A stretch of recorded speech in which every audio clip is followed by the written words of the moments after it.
et le thème de cette année c'est pour un monde digital inclusif, innovation et technologie pour l'égalité des sexes. Alors tout à l'heure tu as parlé de trouver un endroit pour que les enfants puissent rester pendant que les parents travaillent.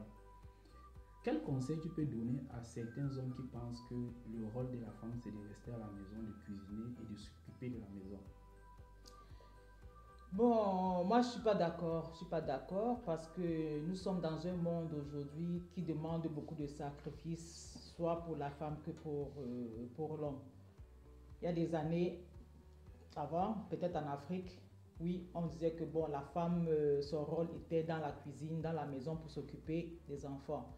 Peut-être à cette époque-là, ça allait bien parce qu'effectivement, l'homme faisait tout. C'est lui qui s'occupait de la nourriture, celui qui s'occupait de la maison, celui qui s'occupait de tout. La maman avait juste le rôle de s'occuper des enfants et de la cuisine. Mais aujourd'hui, surtout pour nous qui vivons ici en Europe, c'est pas la même chose. Du moment où la femme aussi se donne à faire. La femme aussi sait que le matin, elle doit aller travailler, elle doit rentrer à la maison, faire à manger. Donc, c'est pas juste considérer la femme aujourd'hui comme ayant sa place juste dans la cuisine, dans la maison et auprès des enfants. Ok. Et disons aussi que si dans un couple, deux salaires entrent, c'est plus ou moins une Bien sûr, c'est avantageux pour tout le monde, ça rend les choses plus faciles pour l'un et l'autre. Oui. Et ça permet aussi aux enfants de grandir dans une famille où ils comprennent que c'est le travail qui paye. Oui.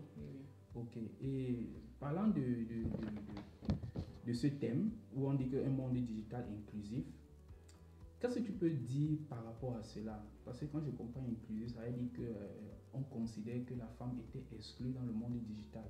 Et maintenant, il faudrait que pour l'égalité des sexes, que cela ne soit plus ainsi. Qu'est-ce que tu peux dire par rapport à cela? Bon, déjà, le monde digital, qu'est-ce que c'est? Le monde digital, je pense que c'est accès à Internet et avec tous comment on dit, les moyens sociaux qui vont avec, c'est Facebook, c'est Instagram, c'est TikTok, c'est toutes les recherches sur Instagram. Je suis d'accord que la femme puisse aussi avoir accès, comme déjà c'est aujourd'hui, heureusement, la femme a aussi accès au monde digital, mais c'est un monde qui doit être pas seulement pour les femmes, pour les enfants, mais aussi pour les hommes. C'est un monde qui doit être utilisé avec modération, dans le sens que c'est pas tout ce qu'on cherche sur Internet qu'on trouve et qu'on doit prendre complexivement comme c'est écrit dans Internet. C'est pas tout ce qu'on écrit, donc chacun doit prendre du bon de ce qu'on dit sur Internet, n'est-ce pas? Parce qu'aujourd'hui, c'est vrai, sur Internet, on trouve de tout, mais il faut savoir tamiser les informations qu'on reçoit sur Internet et prendre le bon dans ça. Bon, comme Ngwen Tita le dit, il faut savoir tamiser la bonne information et laisser la mauvaise passer pour pouvoir ne pas influencer et pouvoir diriger nos enfants dans le mauvais sens. Alors, Gwen, il y a un fléau qui domine actuellement le monde qu'on appelle féminicide. Selon les données de l'ONU, en 2017, 50 000 femmes ont été tuées par un proche de la famille. Et plus ou moins en moyenne, 5 femmes ou une fille ont été tuées par un membre de leur famille. Qu'est-ce que tu penses de ce fléau-là? Et malheureusement, le féminicide, c'est quelque chose qui existe. Malheureusement, ça a déjà fait beaucoup de dégâts. C'est un fléau vraiment qui est en train de se multiplier malheureusement de jour en jour. Et nous devons chercher comment faire pour combattre ce fléau. Et le combattre comment? Déjà, le féminicide, c'est quelque chose qui se passe plus souvent dans les familles. Dans les familles, généralement, ce sont les hommes qui tuent leurs femmes, ce sont les frères qui tuent les sœurs, parce que la femme étant un sexe plus faible, je ne dis pas qu'il n'y a pas aussi des femmes qui tuent le mari, malheureusement, il y a aussi ça, mais généralement, ça se passe sur les femmes. Et comme je disais, c'est quelque chose qui se passe généralement dans les propres familles. Donc, ce sont les papas qui tuent les enfants, ce sont les maris qui tuent les femmes, etc., etc. Donc, quelque chose ici, on doit faire quelque chose pour essayer de combattre ce fléau-là. Ok. Et qu'est-ce que tu peux dire aux hommes qui pensent que pour pouvoir résoudre une solution dans un couple, c'est de commettre un délit comme celui-là. Qu'est-ce que tu peux leur dire? Moi, je me dis, c'est la lâcheté. C'est la lâcheté et c'est aussi l'égoïsme. Parce que la plupart des hommes, quand ils voient que peut-être dans leur couple, ça ne va plus, au lieu de laisser que la femme s'en aille, que la femme aille se refaire sa vie et que lui aussi aille se refaire la vie, qu'est-ce qu'il fait? C'est trop facile de faire finir la vie de cette femme-là.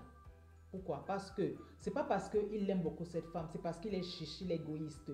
Il ne veut pas avoir cette femme. Parce que les femmes, parfois, quand elles subissent certains maltraitements de leur mari ou bien de leur copain, ou bien ils se disent que non, c'est parce que mon mari m'aime, c'est pour ça qu'il me tape, c'est parce que mon mari m'aime, c'est parce que non, ton mari ne t'aime pas quand il te tape. Un mari qui aime sa femme,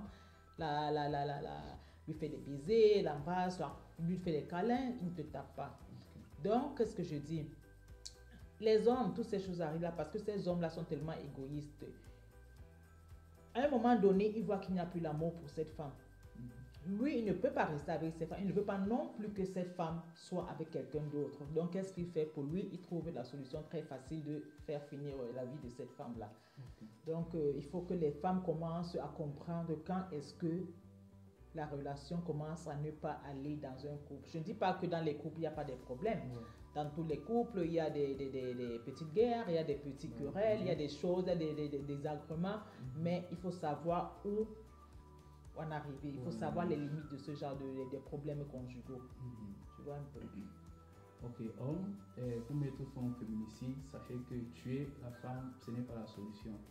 Tuer la femme, c'est aussi gâcher votre vie.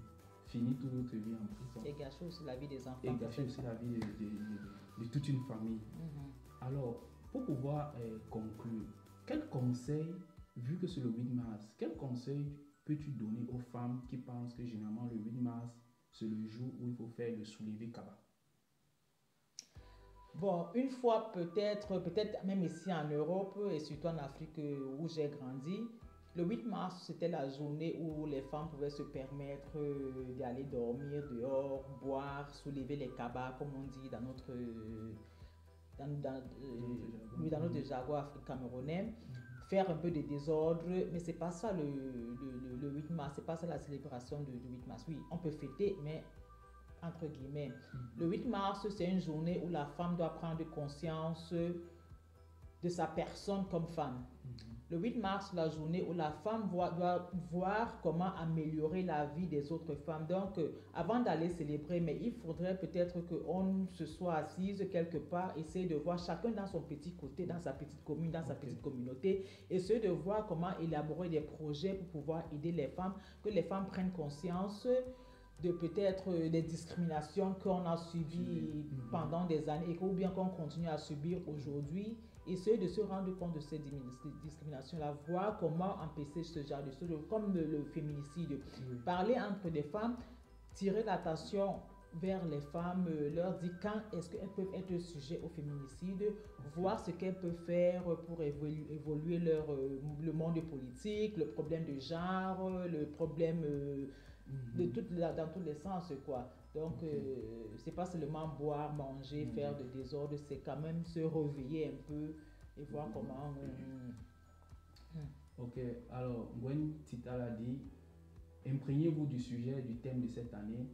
Essayez de savoir que c'est le moment pour pouvoir revendiquer, de pouvoir débattre sur le thème, car ce n'est que la femme qui peut sauver ce monde. Alors, Gwen, ton mot de la fin. Bon, mon mot de la fin, c'est toujours demander aux femmes de se réveiller. Pas se réveiller dans le sens négatif, pas se réveiller pour pouvoir empêcher aux hommes d'être hommes. Il faut que chaque femme prenne sa place, mais sachant que la femme a autant de possibilités que l'homme pour pouvoir améliorer la vie. Parce que la femme, c'est le filtre, la femme, c'est la base d'une famille. C'est la femme qui sait que l'homme existe, c'est la femme qui sait que les enfants existent, la femme, surtout ici en Europe, nous sommes, la femme est égale à l'homme. Ça ne veut pas dire que la femme ne doit pas manquer de respect à son conjoint ou bien à son ami ou bien à son environnement. La femme doit faire, la femme est un être humain avant d'être femme, la femme est un être humain. Donc je conseille à toutes mes soeurs, mes grandes soeurs, mes jeunes soeurs et mes amis, surtout sur le problème du féminicide, de faire très attention. Quand vous voyez que une relation est en train d'aller vers la direction, vous commencez à subir des gifles tous les jours, une fois, deux fois, trois fois, vous devez avoir la force de dire stop et chercher à vous aider. Surtout que nous sommes dans une communauté, dans un monde où les femmes sont vraiment protégées dans ces choses-là. Vous savez, il y a des numéros, il y a la police, vous pouvez aller porter plainte, vous savez qu'il y a beaucoup d'associations, vous pouvez, des gens parlant, même des gens entre vous. Si vous avez des sœurs, si vous avez des amis, ne cachez pas. Je sais que c'est pas facile, mais ayez le courage de savoir distinguer quand l'amour devient violence. Ok. Bon, comme on a l'habitude de dire au Cameroun, trop parler c'est maladie. Goïntita a donné son conseil que je pense qu'il peut être très utile pour vous.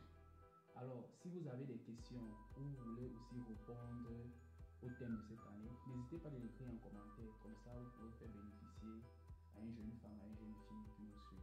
N'hésitez pas de commenter, de liker, de partager. C'était sur Baleine TV. Merci à tous et à très bientôt. Merci, au revoir.